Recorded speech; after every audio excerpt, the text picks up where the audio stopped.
இப்போ சில பேர் சொல்றாங்க, நீங்க நல்லது செஞ்சா, இந்த யூனிவர்ஸ் வந்து உங்களுக்கு எல்லாம் நல்லது செய்யும் அப்டின்ட்டு சொல்றதாக நீங்க கேள்விப்பட்டிருக்கலாம். இறைவன் என்ற அந்த ஒரு ஐடென்டிட்டிய நம்முடைய வாழ்க்கையில இருந்து வெளிய வச்சுட்டு, யூனிவர்ஸ்க்கு ஒரு முக்கியத்துவத்த குடுக்குறாங்க. யூனிவர்ஸ்னா என்னது? சந்திரன், பூமி, அப்புறம் நட்சத்திரங்கள், இங்க இருக்கக்கூடிய மரங்கள் மற்றும் இருக்கக்கூடிய பிராணி வகைகள், இதெல்லாம் வந்து யூனிவர்ஸ் சேர்ந்தது. இல்லையா?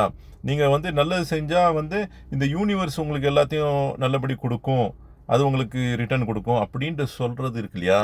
இது என்னன்னா, இறைவனை நம்ம வந்து ஒதுக்கி வைத்துவிட்டு, அந்த இடத்துல வந்து யூனிவர்ஸுக்கு வந்து முக்கியத்துவம் குடுப்பது.